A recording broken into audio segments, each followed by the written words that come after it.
Dans ce nouveau programme, je vais vous commenter l'épisode 130 de votre série brésilienne Vale Tudo. Let's go! Tout commence avec Celina qui s'en va chercher Raquel, afin de discuter d'une affaire importante avec elle, mais cette dernière refuse toute négociation avec elle. Celina s'explique brièvement, en disant qu'elle est venue juste pour lui donner ses documents. Elle a réussi à tout acheter la maison appartenant à Paladar, et tous les papiers sont désormais au nom de Raquel.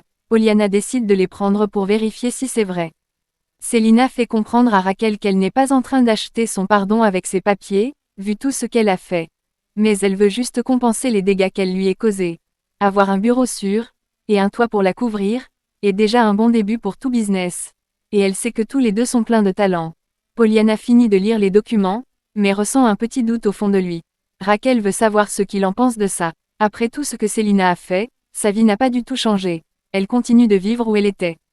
Celina se sent un peu mal après cette déclaration de Raquel, puis elle décide de s'en aller et leur souhaite bonne nuit. Après son départ, Poliana demande à Raquel si c'est toujours une bonne idée d'accepter cette offre. Cette dernière est toute oui. Cette femme a ruiné leur vie à cause de la guerre qu'il y a entre elle et sa sœur Odette. Mais avec cette maison, elle va recommencer son business. Tous les deux vont devenir riches dans le futur avec cette affaire. Poliana accepte finalement cette offre. Raquel l'embrasse et dit que désormais, elle ne sera plus une vendeuse de sandwich à la plage. Le lendemain, Fatima se rend chez sa mère et la supplie de lui accorder quelques minutes pour s'expliquer. Raquel lui dit qu'elle lui ait déjà accordé assez de temps dans cette vie. Elle utilisait ce temps pour causer des dégâts autour d'elle, puis Raquel lui claque sa porte au nez pour mettre fin à la discussion. Fatima bloque la porte et lui dit que c'est sérieux.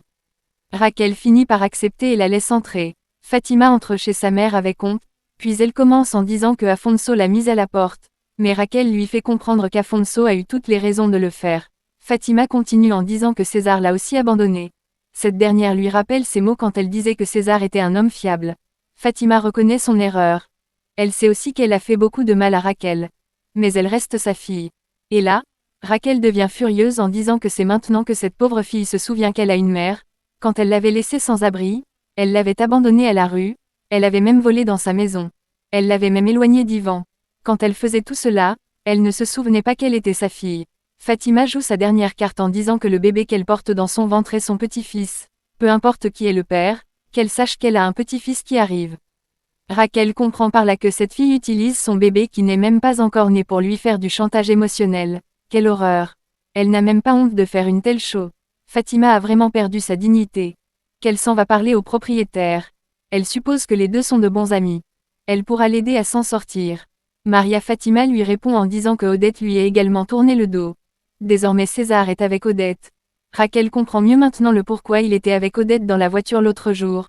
Puis elle sourit en disant qu'elle le mérite parfaitement. Fatima dit qu'elle n'en savait rien. Mais elle n'en croit pas qu'en ce moment précis, où elle a le plus besoin d'aide, sa propre mère commence à se moquer d'elle. Raquel lui dit qu'elle ne lui accordera aucune aide. Maintenant elle a du travail. Par la suite, Raquel met fin à la conversation et laisse cette dernière seule. Fatima la suit et veut continuer la conversation. Elle demande à Raquel si elle veut qu'elle lui donne raison. Et ce que Raquel voudrait qu'elle se rabaisse en disant qu'elle avait eu raison de prévenir sa fille. Si c'est le cas, alors elle accepte. César n'est pas un homme bien. Raquel signale que rien de ça n'est plus nouveau pour elle. Et là, Fatima commence à pleurer en suppliant sa mère de ne pas l'abandonner. Elle n'a plus personne d'autre à part elle. Mais Raquel lui dit qu'elle mérite tout ce qui lui arrive maintenant. Que c'est triste, mais elle n'a pas d'autre choix que de l'accepter. Fatima continue de supplier sa mère de ne pas lui tourner le dos. Raquel lui dit qu'elle est une mère, mais elle n'est pas stupide. Tout dans la vie a des limites. Elle l'avait prévenu que ce moment finirait par arriver. Elle l'avait informé qu'elle finirait par tomber avec tous ses mensonges et sa cupidité. Elle savait très bien que Fatima allait regretter à la fin. Elle le sait car tous ceux qui ne pensent qu'à l'argent finissent par le regretter. Elle se rappelle très bien que lorsque ce jour arrivera, elle n'allait jamais l'aider. Mais elle avait tout faux sur un point important. Elle croyait qu'elle serait heureuse quand ce moment viendra. Mais maintenant que ce jour soit arrivé, elle n'a pas l'air d'être contente. De son côté, Maria Fatima regrette son péché et ne cesse de pleurer. Raquel continue en disant qu'elle espère vraiment que cet enfant qui grandit en elle, soit plus intelligent que sa mère quand il grandira. Elle l'espère vraiment. Parce que s'il en tient à une mère comme Maria Fatima, il n'aurait vraiment pas une personne de fiable sur qui il pourrait compter. Maintenant cette conversation est terminée. Elle doit aller vendre des sandwichs à la plage. Que Fatima s'en va immédiatement d'ici. Parce que désormais, elle n'est plus la bienvenue pour personne dans cette maison. Et là, Fatima réalise qu'elle a tout perdu, y compris le soutien de sa propre mère. La pauvre fait vraiment pitié dans cet état, bien qu'elle ne récolte ce qu'elle a semé. Dites dans les commentaires si vous pensez que Raquel a été très dure envers sa fille.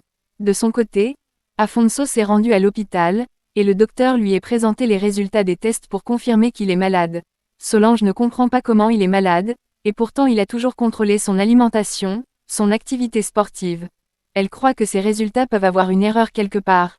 Mais Afonso lui confirme que le docteur a bien vérifié. Et il a ressenti un changement cellulaire dans les globules blancs. Le docteur va expliquer ce qui s'est passé, même si ça semble être un long processus, qui va procéder à la chimiothérapie. Ou bien il pourrait employer la greffe osseuse, ou autre chose encore. Solange pense pour sa part qu'il pourrait lui prescrire des remèdes. Mais peu importe ce qu'il fera, elle espère juste qu'Afonso finisse par se rétablir. Puis elle le taquine et lui sourit pour l'aider à se détendre. Mais Afonso n'a pas toujours le moral haut. Il se demande vraiment si tous ces traitements marcheront, ou bien il passera le restant de sa vie à l'hôpital. Solange se sent mal en entendant ce dernier parler ainsi, puis elle le prend dans ses bras en lui disant qu'il n'est pas seul. Elle est là, et le sera toujours à ses côtés. Afonso est toujours dans le doute, et se demande si c'est bien de suivre ce traitement du côté de l'Union européenne. Solange continue à le motiver de faire ce traitement. Ça va marcher. Par la suite, Solange dit à Afonso qu'elle a une chose importante à lui avouer. Ce dernier est curieux de savoir ce dont elle fait allusion. Solange commence par lui faire des devinettes, en disant qu'il a de bonnes raisons de faire son traitement. Cela lui donnera de la force de se battre. Il se trouve qu'elle soit enceinte des jumeaux. Afonso se sent heureux et l'embrasse. Les deux partagent un beau moment rempli d'espoir. Plus tard, Anna Clara arrive, et Odette commence à se battre avec elle. Cette dernière dit qu'elle perd patience, mais Odette s'en fiche totalement de sa patience. Elle veut juste savoir ce qu'elle vient faire par ici. Elles ont passé un accord tous les deux. Et cet accord inclut qu'elle reste loin de sa famille. Anna Clara sourit en disant que sa famille est devenue la sienne, maintenant qu'elle a épousé Leonardo. Odette se demande comment une telle chose peut être possible. Cette dernière répond qu'il a proposé de l'épouser. Et en plus, elle l'a trouvé plutôt mignon. Odette croit que cette fille est en train de délirer. Anna Clara confirme que c'est réel. Elle a épousé Leonardo. Et là, Odette croit qu'elle a utilisé une fausse identité pour se marier. Anna Clara lui fait comprendre que tout problème concernant l'ADN est résolu. Maintenant son mari a droit à un tiers de l'héritage. Et elle a besoin de cet argent maintenant. Elle n'est pas une idiote comme sa grand-mère. Odette est choquée par cette fille. Cette dernière lui dit qu'elle n'a qu'à la maudire si ça lui chante. Ce qui importe, c'est le fait qu'elle possède un certificat de mariage. De plus, elle connaît déjà sa belle-sœur. Et donc, Odette a intérêt à résoudre rapidement ce problème. Sinon elle n'aura pas d'autre choix que de tout dire à Elena. Odette ne sait quoi faire en ce moment. Elle ne s'y attendait pas du tout. Puis elle propose de reparler de ça plus tard clairement. Cette dernière est toute oui. Et c'est la fin de ce programme. Partagez vos avis en commentaire. Abonnez-vous pour ne pas manquer la suite. See you soon.